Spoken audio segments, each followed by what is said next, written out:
It is not yet even winter, and we have been busy little bees. We are actively planting our gardens, picking our varieties, and we're going to go over our new varieties and probably toss some ideas back and forth. So we're going to see what comes out of this one. A lot of good things, so be sure to stay tuned right here on the Backyard Gardens podcast. To have a good harvest, one must plant good seeds and must also use the right kind of fertilizer. The carrots have grown large and firm. How good they will taste. Now I know, Batavia, that you love, more than anything, seed shopping, don't you? I love some other things more, but I do love and enjoy and relish the act of shopping for seeds. You know, as much as I mean, I enjoy it too. I enjoy the prospects of the upcoming garden, but I will say this. I think the seed companies got it wrong. Okay. Stop sending the catalogs out in spring, people. Let's do this. People want to buy. You know what I'm saying? Like, are you saying start or stop? I get stop mine sending like them out now. Yeah, I don't ever get them until late. Like, I get them in like March. And I mean, it's like a joke in our house how many seed catalogs we get. Maybe they're just using like the alphabet and because my name is much earlier in the alphabet, last name that is, compared to yours. I was going to say, we both start with B. Yeah, so. I'm just making that up. But no, I definitely get mine. I would say it's snow on the ground when I get mine, but it could be snow on the ground in March here in Chicago. So there is that. Oh, yeah, that ain't no lie. We'll have to see. I'll call you when I get my first seed catalog. It'll be like the what's the whole thing with the Santa watch, where you're watching, like Santa is traveling from the North Pole. It's going to be like that with the first seed catalog. Maybe we should set up a live tracker and have it so it's like who gets the first seed catalog of all the listeners. But no, we've said, especially the past couple of years, we enjoy buying our seeds early in the year because of the prospects of seed shortages and stuff like that. And I was reading something the other day that kind of said like, hey, the seed shortages are pretty much taken care of. Now it's just certain varieties are going to be shortages. So, make sure. But I've definitely come across some things now, and I think it's because I'm buying my seeds early that are out of stock. But, some of them are kind of specialty varieties as well. Like they may not have come back in stock from the... Yeah, but all of the seeds that I have received are packaged for 2023. So there is that. So that is a good sign. But rough, just real rough, because I know it's early in the planting season, which we are getting into. Is there going to be big changes? You don't have to go into depth, but big changes in your garden for next year as far as what you're growing? No, I think it's the quantity of what I'm growing that's the big change. More Meaning or like less. the quantity of individual things, you know. Okay. So instead of 10 tomato plants, I'm going to have 40. Joke, come on. Like, give me a little bit of slack here, Well, I give you slack because usually it's the other way around. You should have said instead of 40, I'm going to do 10. Yeah, right. That'd be a change. I don't, actually, it's a good point, though. I don't think that there's anything that I'm really saying I'm going to grow less of. I still feel like I'm in the zone. I got the vibe of I am closer and closer to figuring out more and more kind of how many plants I need to put into the ground to get the harvest in the most ideal scenario that I want. Yeah. So I'm definitely like leveling up when it comes to some quantities, some vegetables and herbs. And then there are some that, it's not necessarily saying I'm going to like grow instead of 10 pepper plants 2. I am, using peppers as an example. I'm just not going to grow any peppers, so I'm eliminating things more so than reducing. Am I throwing you off right now? No, I'm just going to keep on talking until you put your fingers down. So I'm holding up 3 fingers, everybody, and there's a reason why. She said the magic H word, herbs. 3 years ago, she and I talked about herbs, and here we go 3 years later, and we're starting to get more in the garden. Dude, I was outside. I love it. My neighbor was, so now it's the you see a person like when you're taking out the trash and you just happen to be taking out the trash at the same time. My neighbor 2 doors down, I saw it's a family that lives in the building, and I saw one of the sisters. And, we're both like it was a really warm day in Chicago, like 50 some degrees. And so we're both walking back into the house. And I said, well, tell everyone that I'm okay. Cause this is when they start to do a watch. Like, have to make sure Batavia? You're fine. Yeah. I haven't seen Batavia, Now, again, I've told this story before. It's like, I'm at the bottom of the stairs for 5 days before people start to realize. But, So anyway, my neighbor on the other side, my direct neighbor, she saw like I had straw in some spaces of my garden, and she's like, oh, you're getting everything wrapped up, I see you have your hay out there.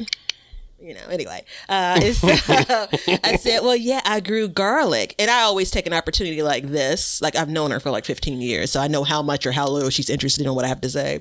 So anyway, or at least I think I do. I said, well, yeah, this is, I'm growing garlic, and you plant it now, and then, you basically, you'll get it next spring, summer. And she's like, oh, really? That's really cool. All right. You guys have been so patient. The point of this story is I told her 10 years ago, I rarely even use fresh garlic cooking. Yeah. Like rarely, and so it's the same story with herbs. It's like, I was a salt and pepper kind of gal, Go ahead. No. I already did my finger thing. You're good. I thought you were going to go with the salt and peppers here. Salt and peppers here. All right. So I think we back. just, it's going to, it's a cornball thing to say, but you evolve. Right? Like, I feel like this year I just didn't have enough herbs. Damn, who is she? Yeah, who is this woman? I want the real Batavia back now. No, it's okay to evolve, though. It's okay to have an opinion and change. It's we're not in politics. You're allowed to do that. It's fine. Because you learn different things and you try different things, and as we grow in this, you're going to desire more something different, and that's fine.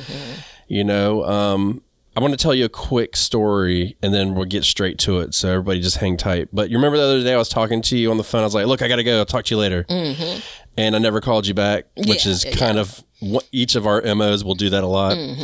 But my neighbor, he's an older gentleman.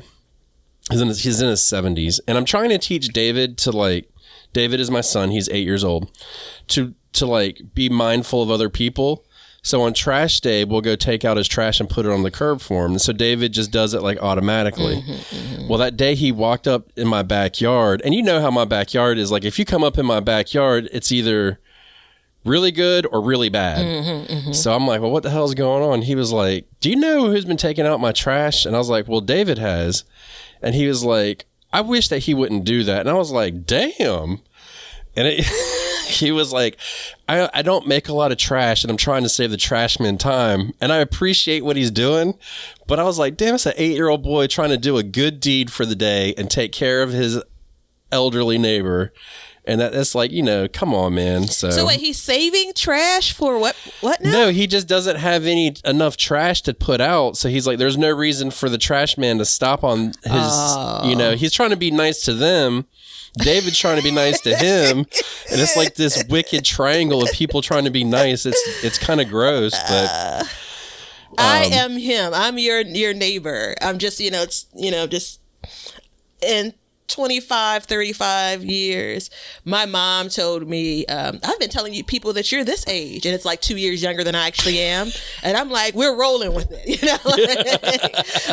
So, in like 30 years, I absolutely overthink things like that, because that's all that is. I get it one less stop. And I'm sure that if, the trash folks could skip a house or 2 or 3 or 10 or 20, then sure.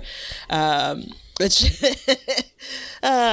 want to say people are weird, and I'm people, so I'll say it. People are weird. I'm people too. It's cool. We're weird.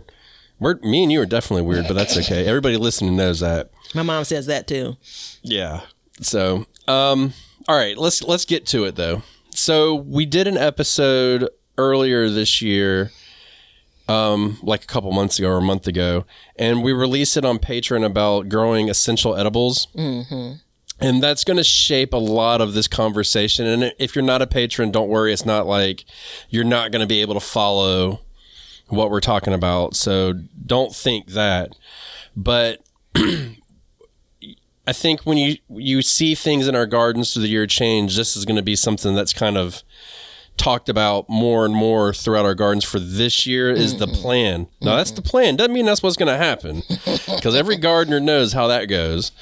But, moving forward, there's a couple things like when we look at varieties and stuff like that we're growing, I know myself, I've changed a couple of varieties. I wanted to try a couple new things to kind of match that plan. And the gist of it is, focus more on stuff that is I'm trying to get my thoughts together in my head. It was multi-use, longer storage, and then easier to preserve in multiple ways, and then you could cook it in multiple ways. So things that are staples as well, like staples. Food staples, not necessarily even like food staples, right? Yeah. So before we got on here, I was talking to my my stepdad about his garden. And he's like, man, I'm fitting to get out here and get me some of my collards. They're getting mighty large. And I was like, there you go. And we were talking about, he's like, I want to try and grow some parsnips next year. And I was telling him how to grow them and stuff like that. And, I remember when I lived in New England, you'd go like here, the whole reason why I grow parsnips here is because you can't buy them here. Mm-hmm. But when I lived in New England, I remember clearly going to the grocery store. And in the grocery store, they had a soup pack. Have you seen these in the produce section? Oh, yeah. Mm-hmm. Yeah, see, they don't have this here, but it's like one onion. Celery, onion, carrot kind of thing. Yeah, like one celery, one onion, one carrot, and one parsnip was in it, And that kind of brings to mind like the staple. Like, obviously, those are like staples. Yeah. You know what I mean? Yeah. Because if you sell something packaged like that, there's a number of ways you can use it. I'd never heard of parsnips before. I don't know. I feel like you may have introduced me to parsnips. Like I have parsnip seeds, but I don't know which came first, the seeds or you. Like so me. Because you sent me because you sent me the seeds. You had bought extras.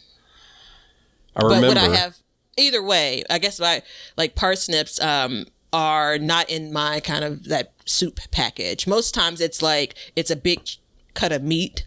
Like a stew package with those vegetables when I see it in the grocery store. And like a long carrot just intrigued me. A long white carrot is the reason why I probably bought parsnip seeds. Well, and if you have parsnip seeds from last year, you can go ahead and throw them out. They do not last more than a year. Just let everybody know. So I learned that the hard way this year. That, right? You have or haven't? I always half-heartedly believe that. Well, I tested it this year, and it is 100% accurate. And it was the seeds you gave me. Yeah. And I was like, well, I'll grow these in Batavia's name. I'll call this Batavia's patch. And man, it was garbage. It didn't even germinate. So it's unfortunate. I bet I still have some of those seeds. You probably do, because I remember you're like, I stocked up. But so what's new in your garden? What are you picking new? Well, that's actually. Do you want to start with a category? I mean, it's your world, man. Whatever you want to do. Whatever you want to do, player. Well, let's start with your favorite, tomatoes. Oh, no, I don't have any new tomatoes. Well, technically I do. I have some new tomatoes in my cart, so I'm behind Ben. I have still things in my cart that I've not purchased. So I'm looking at like 4 different screens and devices as we talk about what's growing new. I am the command center, the gardening command center is active. Absolutely. I am so slow to click on the checkout button in every purchase, right? And so the new tomato, and I saw this on a listener's video on YouTube. It's Chelsea. Hey, Chelsea. So it's the orange accordion tomato. It's super cool looking, right? It's an heirloom, I'm pretty sure. And so it's in my cart, and I'm fighting my better judgment to say, hunker down, right? You really need to focus on paste tomatoes and typical slicing tomatoes, so next year is going to be the year of the sauce. But it's very hard for me to look past the beauty of this tomato. Yeah. So that's the one tomato that I'm giving myself some room to potentially purchase and grow next year. Yeah, I've got a new tomato. So I'm gonna, and I know you probably know this, Batavia, but I'm gonna grow the geranium kiss. I think is how you say it. Mm-hmm. It's an indeterminate tomato that only gets 3 to 4 feet tall. So, but it'll continue producing all season like an indeterminate tomato. So I'm currently, and I'm open to all suggestions as long as they fit within my what is it? My rules, I guess. I don't know what to call it. As for an indeterminate tomato. So I'm looking for a red, indeterminate, and not black tomato. So I put this out on a YouTube video, and a lot of people had like the black Krim and the purple Cherokee and stuff like that.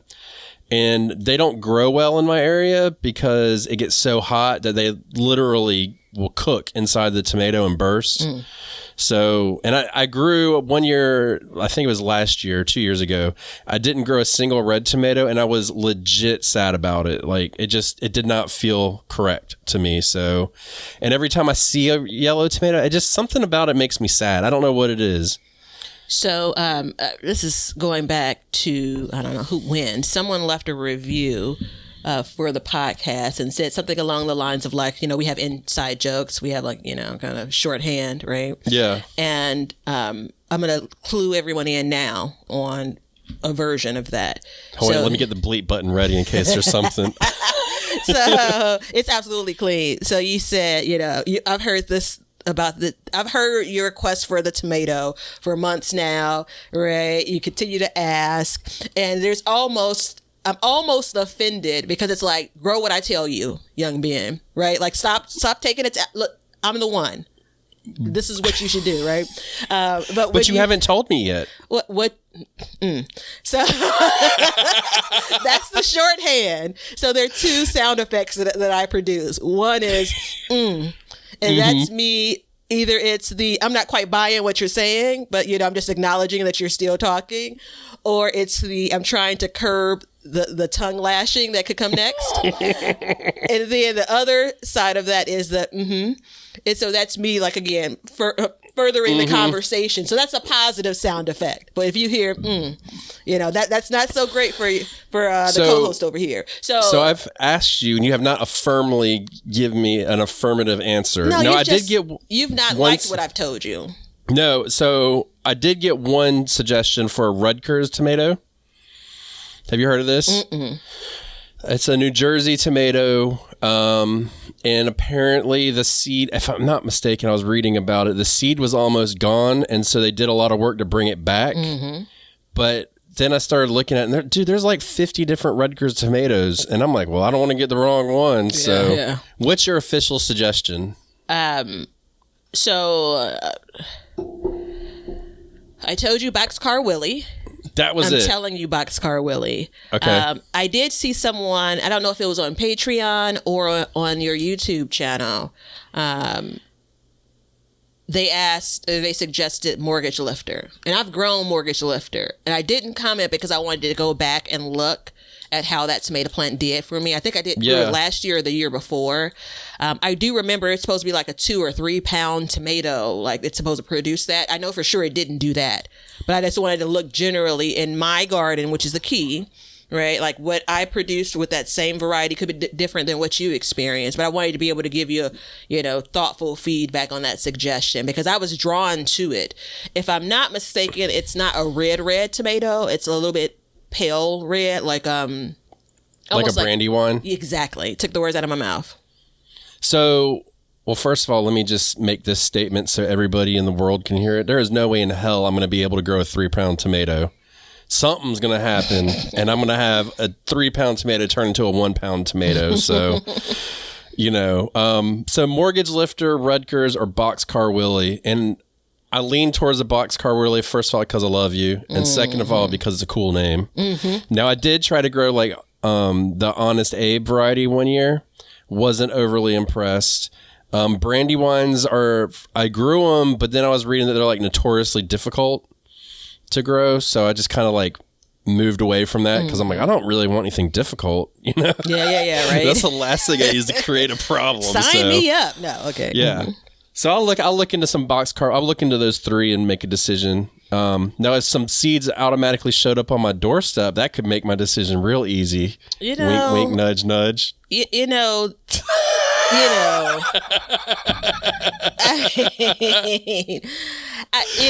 so that was the thought in my head. I was going to say, I'll send you some seeds and you can decide whether you grow them or not. No skin off your nose. It's not like you've paid for them or whatever.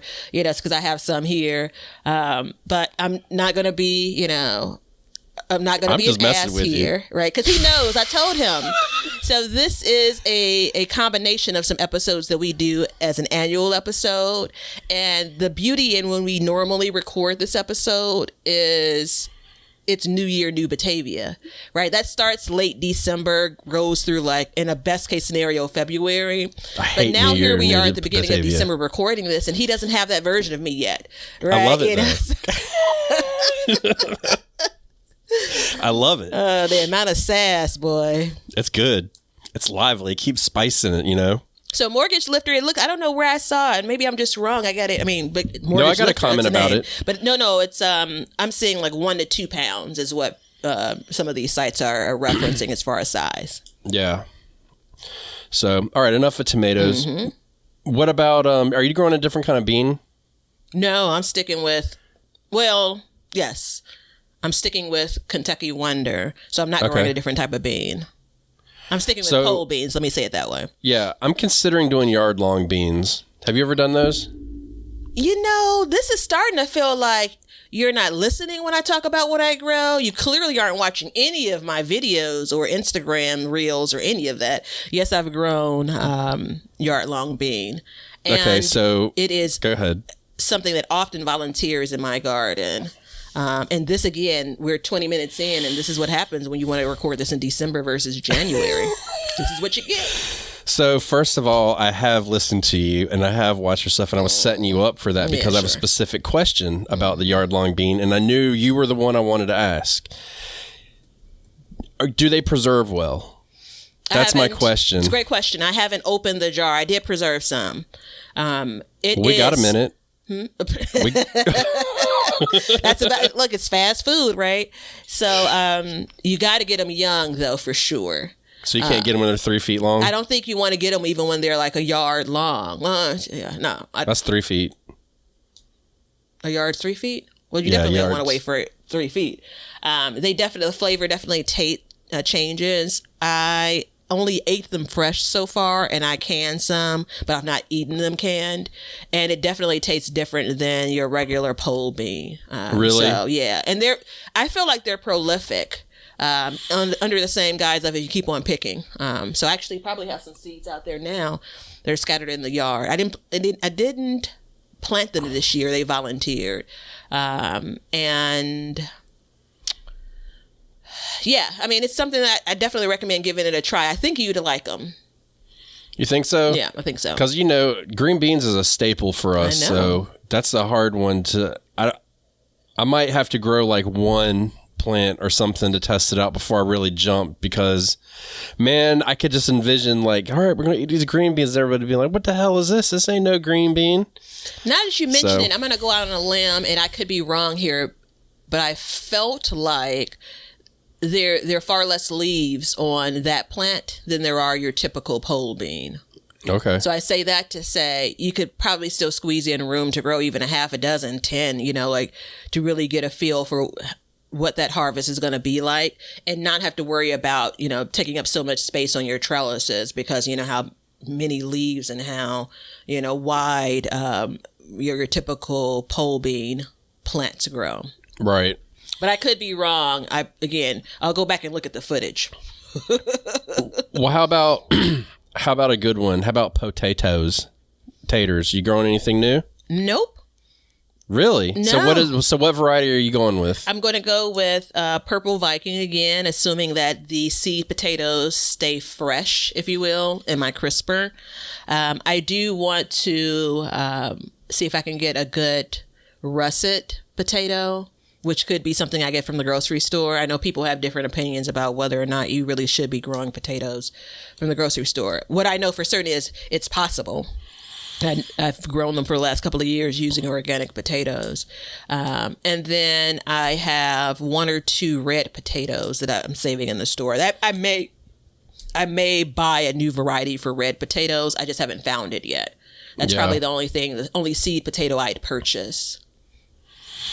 So, well, on that note, I will say this. I know people kind of poo-poo growing grocery store taters and garlic. I just planted my garlic that was purchased from the grocery store last year, so it's second year seed. And I'm going to go ahead and tell you right now, that's the way to go for me. Mm-hmm. You know, if I ever need for some reason to get more, I can go get more, whatever. But I've got that garlic. And I was telling you, when I was peeling last year, I bought the garlic and I planted it. And I was peeling apart the cloves, and you know how when you get it in the middle, it's all these little itty bitty slivers. Mm-hmm. This year, when I was pulling it apart, it's the seed from last year, the bulbs grown from last year that I saved. There was none of those little itty bitty cloves. Mm-hmm. And from what I understand, year after year, as long as you're using your own seed stock, it gets better. So I would imagine it could be the same with potatoes. You know, like the first year might be kind of rough. But then after that, maybe it would get better and improve more as long as you were diligent about saving your seed potato and stuff like that. So I've only had one successful season of garlic, like growing. I planted it 2 years. The first year, none of it produced. This past year, going from 2021, it was planted and harvested in 2022. And I did a combination of like purchasing online, like seed garlic, and then using store-bought garlic. And my store-bought garlic harvest looked vastly different than yours. And so I just, I love a good experiment. That was in part, why I did it. Positive or negative? It was much smaller than yours. The actual bulbs at the time of harvesting, and I just sent you a picture of like the cloves, so you can see a great difference in, what's produced based on my seed garlic I purchased versus the organic garlic. I've only seen this from one person, so I don't want to give too much weight to it. But generally speaking, I get the point. And because I didn't plan on growing any more store-bought garlic, I didn't bother to research it. But it was a concern around introducing fungus or disease to your garden based on putting, what's been harvested in the store, which, you could argue, oh, good grief, if you're eating that. Now, generally, the initial thought is, can you grow things from the store? And, a lot of these plants, vegetables have inhibitors that don't allow sprouting. But you and I both know that we've had garlic sprout. And I know for sure I've had potatoes from the store sprout. I'm not saying every single, bulb that you buy for garlic and every potato that you buy will sprout, but I know for sure that I've had success with that in my garden. So I watched your video, your planting garlic video, and then your harvesting garlic video from earlier in the summer. And again, it's just greatly different. If I would have had the success that you had when it came to the size of what you harvested, I would continue to grow it. Well, it's soft neck garlic that comes from the grocery store, so that might have something to do for your area too. Yeah, it's a good point. Yeah, because it's recommended for my area to grow hard neck. Yeah. Mm-hmm. So, and I'm like on the line. So soft neck doesn't really need that total chill period. It greatly benefits it, but it doesn't need it. So, I mean, that could have something to do with it too. I wonder though, maybe it's the flip of it. It's not necessarily that it's recommended to grow hard neck in my area. It's recommended to grow soft neck in yours. But if I'm looking back in my head on the Extension Service website that I've checked over the years, and they recommend both hard neck and soft neck varieties. Soft neck is meant to store longer, just generally speaking. Yeah. But I think that both could do well. Maybe I got a smaller set of. I'm not interested enough in it, to be quite frank, to go back and look at what I planted. Yeah. I do have footage of what I planted back in November of 2021 to see. Maybe I started off with really small cloves, like a small bulb and small cloves. Yeah, and that's what happened to me. I was planting small ones, and I mean, when I was pulling them up, I expected to get some. So hopefully, and this year will be the telling tale if we have like noticeably bigger bulbs. Yeah, because it should be fairly uniform.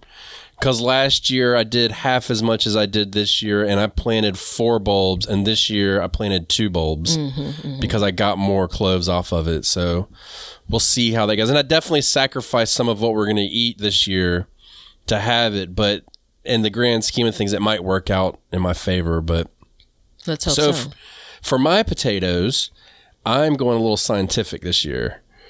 I'm growing 2 varieties. Last year was my first year, and I just bought them, stuck them in the ground, and harvested some potatoes because I'd never grown them. So this year, I'm getting a very early maturing variety so that I can get them to produce and then plant behind them. And Batavia and I were talking about it. I was going to put my tomatoes behind it. But after we talked, and they're both part of the nightshade family, I have since switched my plan. So I will not be putting tomatoes behind it. I can't remember off the top of my head what I'm going to put behind it. I'm going to put herbs and something else behind it. But I'm going to do Caribe potatoes there. And then in my other bed, I'm going to go with a mid-season variety, which means it matures later. And I'm going to do Yukon Golds there. So they supposedly do pretty good. And I'm trying to figure out how much I need to buy. I'm really trying to avoid buying a 5-pound bag of them just for price purposes. But we're gonna try that, because then that'll allow us, if we time it out right, then we can get some of those things in. And in the Yukon Gold, where they are mid-season, we'll put our squash and stuff like that behind it.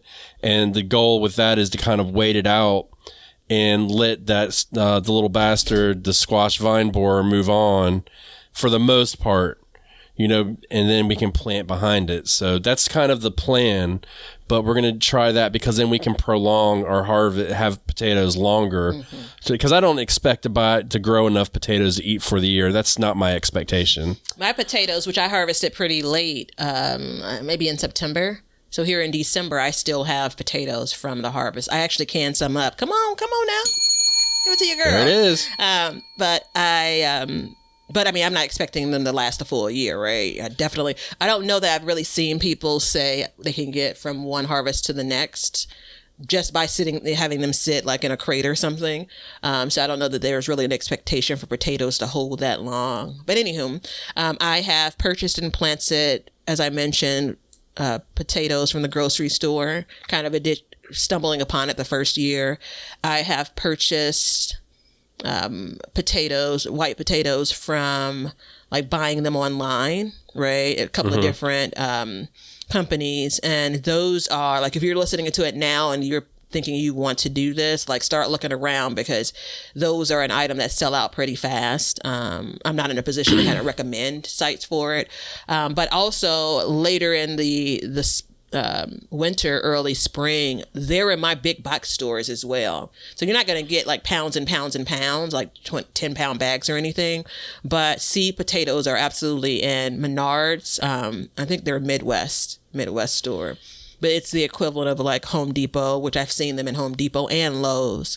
Right. So if you find yourself in a bind and you decide you want to try to grow them later, in the winter, you're looking around and you can't find potatoes to purchase. Obviously, again, the grocery store is likely an option for you as well. So just a few notes on that. I am trying a new method for growing potatoes. Again, shout out to Chelsea, who recommended the Ruth Stout method. And I'm not versed enough to basically kind of talk about it off the top of my head. Feel free to Google it if you like. But it speaks to kind of easy planting in my mind, right? So there isn't a bunch of digging and all of that.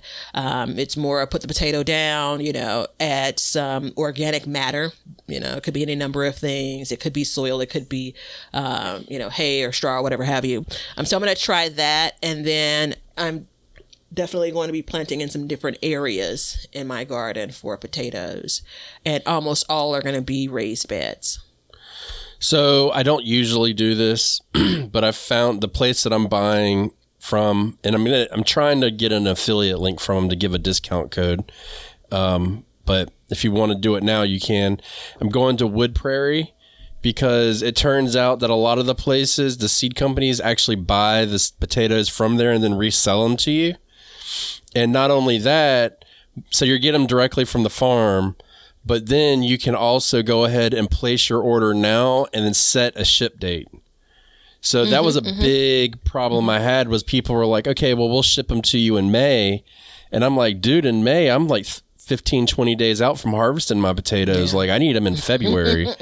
So that was something that really, you know, that's been a big problem with buying potatoes and a lot of these vegetables is they have this expectation that you have to plant them at a certain time. Sure. And sweet potatoes is the same way.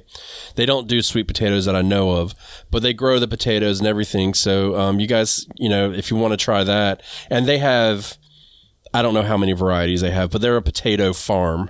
So they've got all kinds of potatoes and stuff like that. So I'm going to set my ship date for February 1st, and then that'll give me time to cut them so I can split my heart, you know, stretch them out a little bit farther, let them dry a little bit, and then plant them by middle February to 1st of March.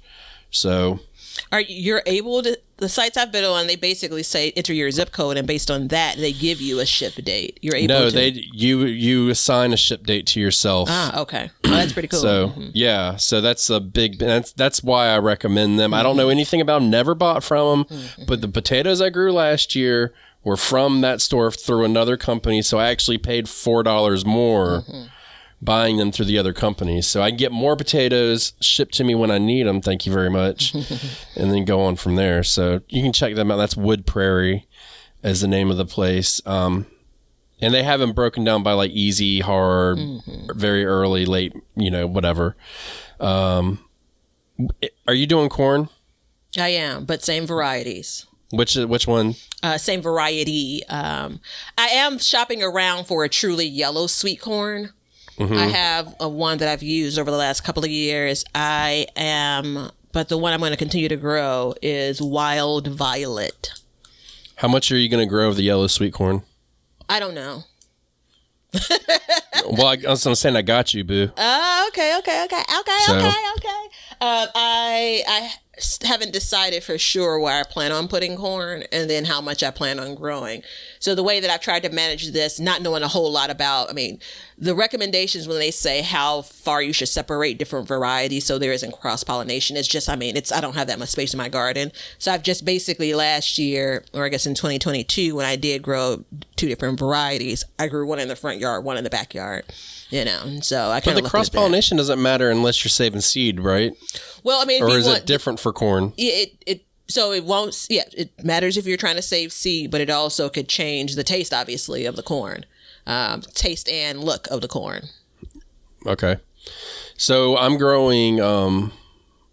I've been given a hard directive this year that if I don't grow corn, I'm done. So we're going to grow. She's going to end you. She will end me. So we're going to do a solstice super sweet corn. And the reason why I picked that is because it's, you know, a lot of times corn, you get 1 ear per stalk. This one is a high chance that you get 2 ears per stalk.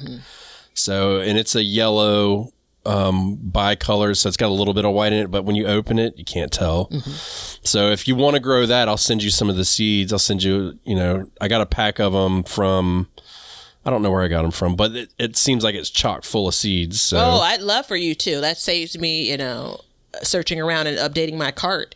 And by the way, I've mentioned this in previous episodes as a kind of a tip, but these companies are clearing out my carts, man. I spent 10 minutes looking through my screenshots because I knew I had taken a screenshot of what I wanted to buy from one company. And now it's like, too bad, so sad, man. I don't remember it.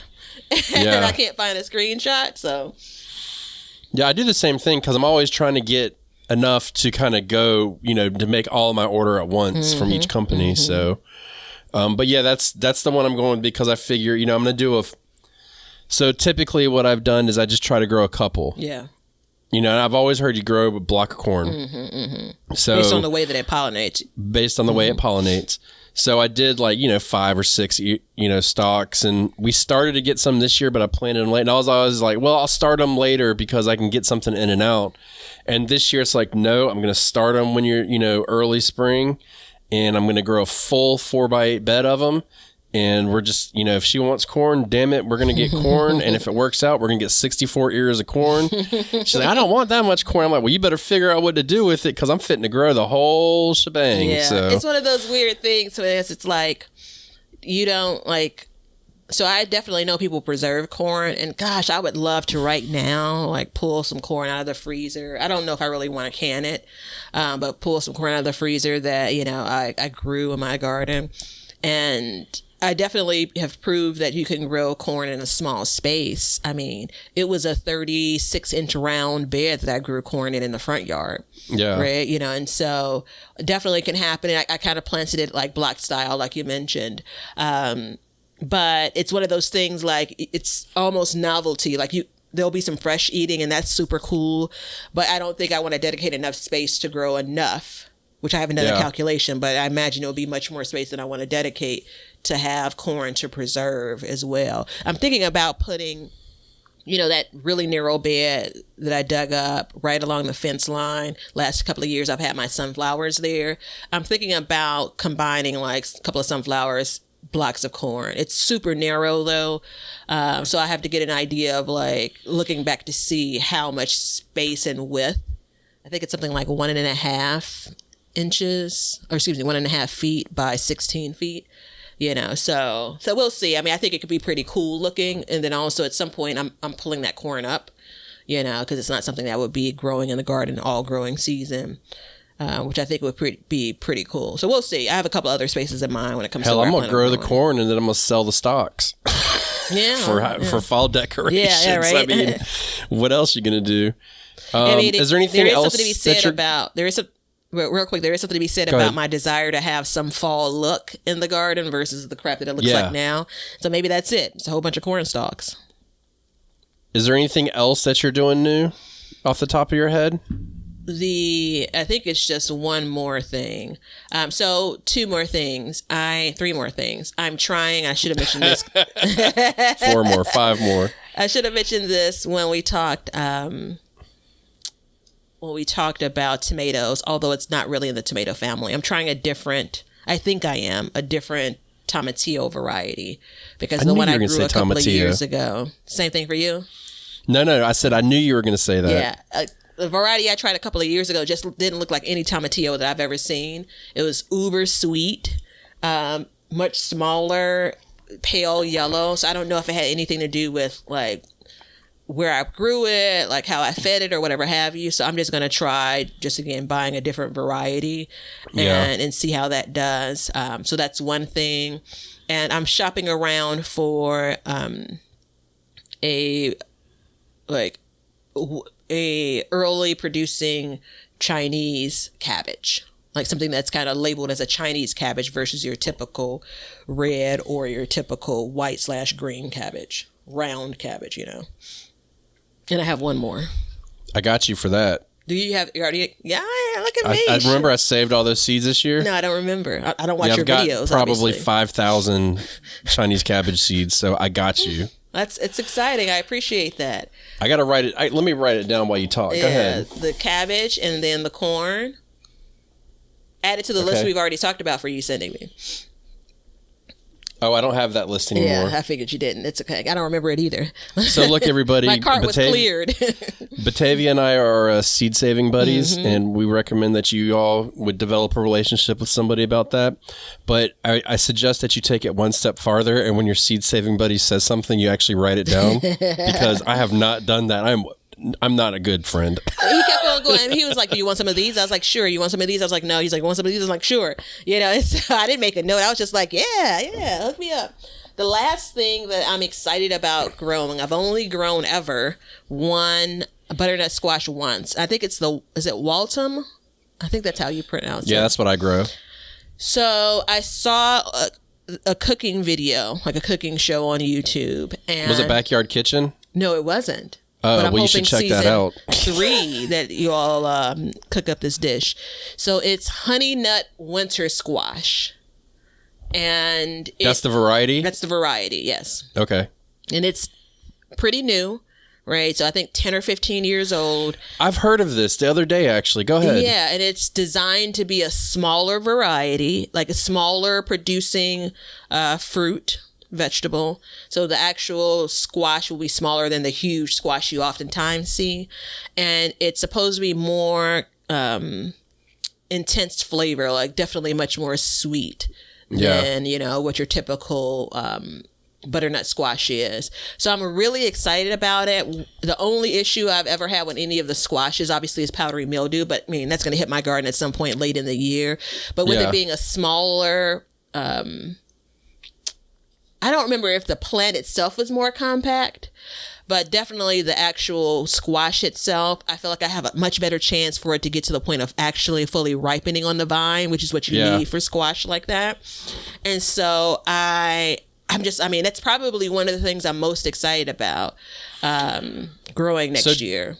Do you know the story behind that squash? When I watched the video, the guy told the story, but I don't remember it. I mean, when you say it, I'm going to be like, yeah, I remember that now. Yeah, so if I remember, if this is, and I believe it is the same squash, it was crossbred with a Waltham squash, so it's a hybrid.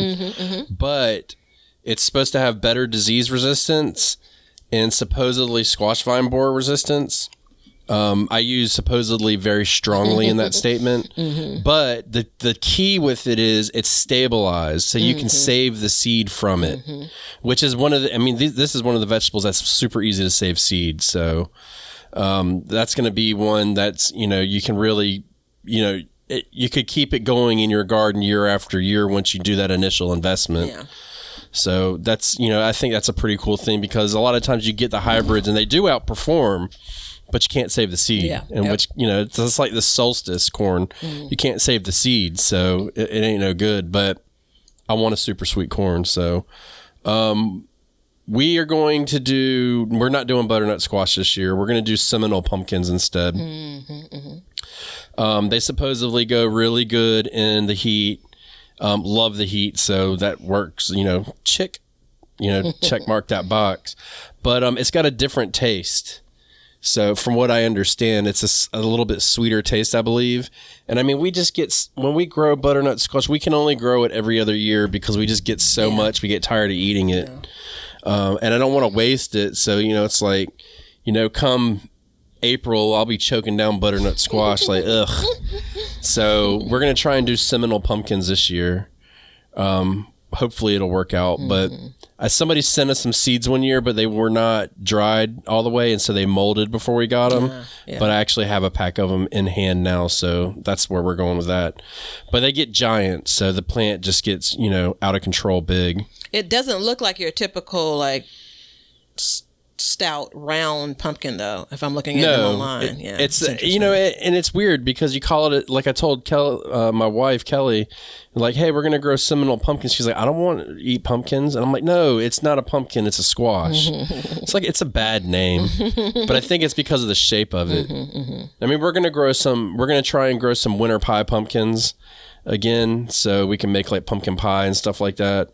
My son wants me to grow jack-o'-lantern pumpkins, and I just don't want to do it. They're not good for anything but jack-o'-lanterns, Yeah. How many of those do you need? Unless you start like a pumpkin patch. And we're doing some other, like we've switched up varieties on our winter vegetables some. Onions is another one we're doing this year, so we're going to try that. And that's simply because we can plant those in January. Like, I've already started the seeds, and they're well on their way, so we're going to try and do that. And that's another staple crop. Yeah, I haven't decided my approach with onions, and that's exactly a bit of remember my whole spiel for years on the love-hate relationship I've had with growing potatoes, which is absolutely one of my favorite things to consume. I saw this video of another, because now I'm cooking more, I'm looking at videos online, so this uber popular YouTube cook, cooks in her home. She made potato tacos, and it made my heart sing. I gave a recipe for that once. If you would have had a video clip like what it looked like what she made, then maybe. But shoot, I forgot why I brought up the potato tacos. Yeah, I don't remember. I'm gonna move on. So that's actually a recipe we're talking about doing on the 3rd season of Backyard Kitchen. Is we're going to try and do the potato taco recipe, depending on how many potatoes we actually get, if we get enough of them. Yeah, I'm drawing a blank now. So we've definitely, like I said, we've definitely switched out varieties, But as far as like new vegetables and stuff like that, I think that's really it. And the plan moving forward is to kind of step back a little bit in all the non-necessary. What's going on? What is it? I brought up the potatoes because the love-hate relationship I have. Watch, I'm going to get stuck. Like it's like I'm malfunctioning, stuck at the same place again. And then I started to see price changes in potatoes, and it's kind of like, girls, keep on growing potatoes. So onions is another one of those. Like you keep on looking in the stores, and they're probably one of the cheapest things you're going to buy. That's going to go into a pan or a pot, or a dish. But when you start to look and think about, especially with those growing in the, like it's being harvested from the soil, I try to buy organic onions when I buy them from the grocery store. And I haven't always done that, but I try to buy them organically. It's, you kind of think about what can be sprayed on these crops and kind of as it sits and soaks in the soil, yada, yada, yada. And so it made me think coming into this year that I really need to put more into growing onions. I've grown onions buying the little, I think they call them sets. It's a little bulb onion, itty bitty. That's terrible. You get from the grocery store. I've had, they're tasty, but it's like a quarter size, maybe a $50 size onion is what I end up pulling up. And I definitely have tucked them into places that aren't the most ideal. But from kind of someone I don't know personally, but a trusted gardener, which isn't this guy here, but who is a trusted gardener? Who is this person? Yeah. Talked about them where you basically get what you're creating now. You get the set with the stalk on it. Yeah. Right. And then you plant those out. So I'm really thinking about purchasing those. And like, I know, here we are. This is what happens when you don't record with New Year, New Batavia. I kind of want to go all in, but I don't want, I want to skip over the struggle year because I kind of have been through the struggle year. So I could definitely start onions from seed, but I know that it's been hit or miss for a lot of people. And I kind of want to fast forward to what's the best chance. But there's an expense, of course, with that. Like, that's the whole idea. I would definitely do it if there wasn't the expense, and kind of puts you right back to where you started when it comes to you're trying to save money. You don't want to pay for the expensive onions now in the grocery store. So anyway, that's well. at. Let me say something about that then. So first of all, I think that's a great purpose for buying transplants. You don't want to, you just want to test it out. Mm-hmm. You just want to grow it. You want to see if it works. So I agree with that part of the statement. The buying the onion sets I think is a terrible idea because essentially what that is that's a second year onion that is basically going to try and bolt and produce seed. So that's kind of the issue with those. Because I did the same thing. And the issue I had is there was no indication on the package what the onion was. Mm-hmm, mm-hmm. So I didn't know if it was a short day variety, an intermediate day, or a long day variety. And basically what that means is it goes by how much sunlight you have. Mm-hmm, mm-hmm. So a lot of people don't know this, but there are people that do know this. It's like growing cannabis. If you grow your cannabis, it doesn't start to produce the flower or the bud that you ingest until your daylight gets 12 hours of equal time. So it's the same thing. Like, it doesn't actually bulb until you hit a certain amount of sunlight. Mm-hmm. So you've got to get the right thing for your area. Like, if you grew what I was growing, your onions would be ready like way before they could possibly be ready. So you have to grow a different type. Now, that being said, we're growing Vidalia onions because they're a short day, and they're $1 an onion in the store. So I can put 4 onions in a square foot. So, I mean, the math, it adds up quick. And not to mention, I've started 500 onion seedlings, and I have 100% germination rate. So I'm pretty confident in and now I did change my seed starting method this year. So, and I've started a bunch of seedlings with it, and I'm hooked. At this point, I love it. So we'll talk about that at a later date. The onion plants, maybe that's a better way to clarify it in my mind, which is basically going to have a root. It's going to have the green stalk. That obviously started as a onion seed. Right. Yes. So I'm just fast forwarding it. And you also described it as a transplant. I think that's another easy way for my brain to understand it versus what I've picked up from your big box stores all the time. You can't help yourself. You're walking through the aisles. It's like, oh, they have a little box or sometimes a little plastic bag with holes in them. Those are the sets, which is, again, it's an itty bitty little onion that you're planting. And I've never gotten like I've never really gotten a sizable harvest from that. Right, neither did I. Yeah, so pissed me off too, because months I grew them. So I recommend that you buy a pack of seeds and just try, because you start them. Yeah. Like in your area, you'll probably start them in January, and then you get them out super early. So it's worth giving it a shot. And then you know, because then you can still you're what, $2 down for a pack of seeds, right, and then you point. can make that decision. So onion seeds are also one seed that don't last year over year, right? They don't last year over year. Yeah, they do not. Right? So they do not. Yeah, so you've got to plant them that year. So I have about a half a pack left over. So I bought onion seeds online, and I got a lot of onion seeds for my money. So I'm going to start, I'm going to save those, but I'll start them again in the fall, and I'll see if like, hey, if I buy them in the fall and then the next fall, maybe they'll still be like on the edge where you can still get a growth out of them, you know, we'll see. But like I said, I've had really good germination rates off of it. And if this is any indication of how my seed starting season is going to go, then I'm going to have a banger year for seed starting. So I think maybe you may have convinced me. To what? To start the seeds. The pause has just been like, you know, not wanting to introduce something that's uber new to me that I'm in my mind thinking may be more difficult than starting any other thing, and maybe just push that out of the way. If this was New Year, New Batavia, I would have been convinced, you know, you would have had me at hello. You know? Well, I'm not trying to convince you. I'm just saying. So, I mean, now growing the onion, there is different methods that, you know, there's different things, like they're super heavy feeders in the beginning and they're really thirsty, but getting the seed going is not that big a deal. So, and we can talk about more about that in the future, especially as I move on through this process, because I've tried to start them. The first year I grew them, I got pelletized seeds, planted them in spring. Obviously they didn't grow, had no clue what I was doing. The second year I got the onion sets and I put them in the ground and I got nothing but seed. So didn't know what I was doing there, didn't know what I was growing. Took a year off, and now I'm back. And so now I'm back, and I'm like, I have a plan for them. I have multiple rows set out for them now, because I'm like, I'm going all in on this too, because I feel confident in what I'm doing. You know what I mean? Yeah.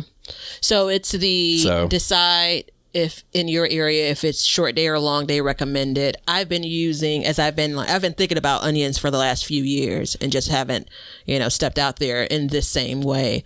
Again, just bought what was kind of in the aisles of the store. And then I've been using my local extension, so Illinois Extension Service, to see what they recommend we grow, like which specific varieties they recommend we grow in Illinois. So I share that to say, you know, if someone wants to step out on onion faith with me, you know, a couple of resources to consider or information to get confirmation on. Now, I'm on the fence about, I don't know what in the world they're shipping. You know, other than it being red or white, you know, sweet or not, when I buy them from the regular big box store. Yeah, and it's based off, if you're below the 35th parallel, so latitude 35, I believe it's long day onions is what you have to grow. But you can look it up. It'll tell you there's maps and stuff that'll tell you all that stuff. So for us, you know, I would love to grow like a regular cooking onion, but we just can't grow those here. So we have to grow like the Vidalia sweet onions, and they don't store as long. But I love them, and they get like softball size. So if I can get that, we're good to go. That'd be really cool. Yeah. So, but anything else? I reserve the right to transition into New Year, New Batavia, and have another list of a half a dozen items. Right now, no, nothing else. I reserve the right for that as well. But for right now, I think we should just go ahead and say, usually if you're new to the show, first of all, thank you for being here. We would stop and have a recipe of the day, but I think we're just going to skip that today. So, yeah, no recipe of the day today. Sorry, everybody. If you got a good recipe, let us know. But you can join us on Patreon and all that good stuff. And we do have a code for our t-shirts. It's XMAS 2022. So come see that. It's on Teespring. All the links are below. It's 20% off right now on our store if you'd like to support us. And come see us on YouTube. So I have changed my YouTube channel to Sandy Bottom Homestead. It's the name of my homestead. Batavia's at Be Better Garden. And then we have Backyard Gardens podcast as well, where you can see the shorter episodes in video form. Ooh. So you can see how weird we are. Mm-hmm. So well, you can see what the face looks like when I go, Mm-hmm. Yeah, you can't hide on camera. That too. But please do stop at any or all of those places. We'd love to hear from y'all. I love when I read, a general comment on any number of those sites, and then it's a comment about, oh yeah, listen to the podcast too. So it makes me warm and gooey inside. Yeah, and we're going to be doing, we should be making an announcement on Patreon soon. So if you want to join, be sure you see us there. And I believe that's it. So until next time, learn to grow and grow. See ya. Now you know why people feel like celebrating at harvest time. All over the world, people have feasting and good times when the crops have been gathered in.